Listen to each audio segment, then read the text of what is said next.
दमन का कहर और बलिदानों की ज्वाला, जब हर घर बना क्रांति का किला। अगस्त क्रांति भाग 4।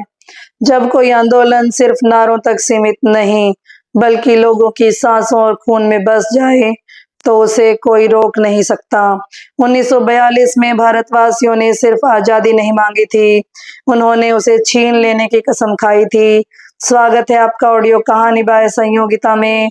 हम सुन रहे हैं अगस्त क्रांति की आग से जन्मी आजादी की कहानी। आज हम आपके सामने लाए हैं भाग 4, दमन का कहर और बलिदानों की ज्वाला। अगर आपने पहले के 3 भाग नहीं सुने हैं तो कृपया पहले उन्हें जरूर सुने। और अगर आपको यह श्रृंखला पसंद आ रही है तो वीडियो को लाइक करें, चैनल को सब्सक्राइब करें और बेल आइकन दबाना ना भूलें। अब चलिए लौटते हैं उस समय में जब भारत देश सिर्फ अंग्रेजी शासन नहीं बल्कि उसके अत्याचारों का अंधकार भी झेल रहा था, लेकिन फिर भी भारत जल रहा था आजादी की लौ में। बगावत की आग, अंग्रेजों की आखिरी चाल। अगस्त क्रांति भाग 4। जब गुप्त संगठनों और जनता के जोश से अंग्रेजी हुकूमत की नींव डगमगाने लगी, तो उन्होंने अब तक की सबसे कठोर नीति अपनाई, पूर्ण दमन, बर्बर दमन। ब्रिटिश सरकार ने पूरे भारत में मार्शल लॉ जैसा वातावरण बना दिया। हर जगह पुलिस छापे, गोलियां, कर्फ्यू, गिरफ्तारियां और सार्वजनिक हत्याएं शुरू हो गई।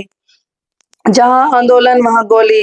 बंगाल के एक जगह तामलुक में जब छात्रों ने जुलूस निकाला तो पुलिस ने भीड़ पर गोलियां चला दी।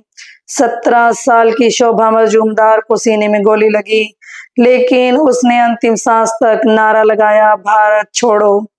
बिहार में जब किशोर छात्र ब्रिज किशोर सिंह ने सरकारी स्कूल की छत पर तिरंगा फहराया तो सिपाहियों ने उसे पकड़कर पेड़ से उल्टा लटका दिया, लेकिन वो मुस्कुराता रहा और बोला, तिरंगा नीचे नहीं होगा। बलिदान देशभक्ति का चरम रूप। यह आंदोलन अब शांतिपूर्ण प्रदर्शन से आगे निकल चुका था। हजारों लोग जानबूझकर गिरफ्तारी दे रहे थे। सैकड़ों गांव में महिलाओं ने मोर्चा संभाल लिया था। पश्चिम बंगाल की मातगिनी हाजरा, जो कि 72 वर्ष की वृद्ध थी, हाथ में तिरंगा लिए चलती रही जब तक उन्हें गोली नहीं मारी गई। इनकी मृतदेह तक से झंडा नहीं छूटा। महिलाओं का योगदान चुपचाप नहीं, खुला संघर्ष।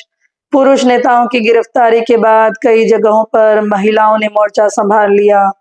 अरुणा सफली, जिन्होंने बंबई में ग्वालियर टैंक मैदान में तिरंगा फहराया जब वहां भारी पुलिस तैनात थी।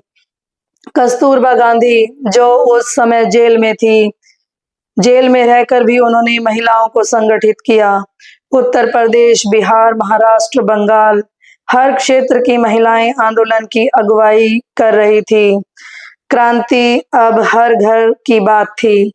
अंग्रेज सोचते थे कि आंदोलन शहरों तक सीमित रहेगा, लेकिन अब गांव के किसान, दुकानदार, बुनकर, रिक्शा चालक, हर कोई आंदोलन का हिस्सा बन चुका था। बिहार के भोजपुर जिले में जब पुलिस वालों ने गांव में आग लगाई तो गांव वालों ने अंग्रेजों को घेर कर बाहर खदेड़ दिया। कोई संगठन नहीं, कोई आदेश नहीं, बस एक ही भावना, देश पहले। जेलों में क्रूरता की सीमा। हजारों लोग जेलों में ठूसे गए। Bareilly jail, Lucknow central jail और अंडमान की सेलुलर जेल, हर जगह अमानवीय अत्याचार हुए। महात्मा गांधी जी को पुणे के आगा खान पैलेस में रखा गया, वहीं उनकी पत्नी कस्तूरबा गांधी की मृत्यु हुई। गांधी जी खुद बीमार पड़ गए, लेकिन उन्होंने ब्रिटिश गवर्नर से सिर्फ इतना कहा, मुझे दर्द है लेकिन अपने देश के लिए जी रहा हूँ। भारत की आत्मा टूटने वाली नहीं थी। हालांकि अत्याचार अपने चरम पर थे, लेकिन देश की आत्मा अब जाग चुकी थी। लोगों ने एक दूसरे को संदेशों के जरिए जोड़ा, पर्चे छपाए गए, गुप्त भाषाएं बनाई गई।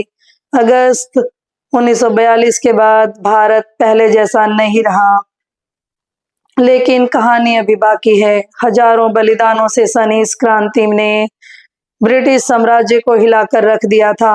अभी स्वतंत्रता आई नहीं थी, लेकिन अब अंग्रेजों की हार की उल्टी गिनती शुरू हो गई थी। 1943 से 45 के बीच जो घटनाएं हुई, आजाद हिंद फौज, सुभाष चंद्र बोस की वापसी, द्वितीय विश्व युद्ध में अंग्रेजों की हालत, इन सब ने आखिरी चोट की तैयारी कर ली थी। ये अगस्त क्रांति का भाग 4 बलिदान और दमन की सबसे भावुक दास्तान था। अगले भाग में 5 में हम चलेंगे, कैसे आजादी की इस लहर को नया मोर्चा मिला यह जानेंगे। नेताजी सुभाष चंद्र बोस और उनकी आजाद हिंद फौज के जरिए कैसे देश ने क्रांति को सीमा के पार पहुंचाया। तो जुड़े रहिए ऑडियो कहानी बाय संयोगिता के साथ। अगर आपको यह कहानी पसंद आई हो तो वीडियो को लाइक करें, कमेंट में जय हिंद लिखें और चैनल को सब्सक्राइब करें, क्योंकि इतिहास तब तक जीवित रहता है जब तक हम उसे सुनाते रहते हैं। वंदे मातरम, जय हिंद।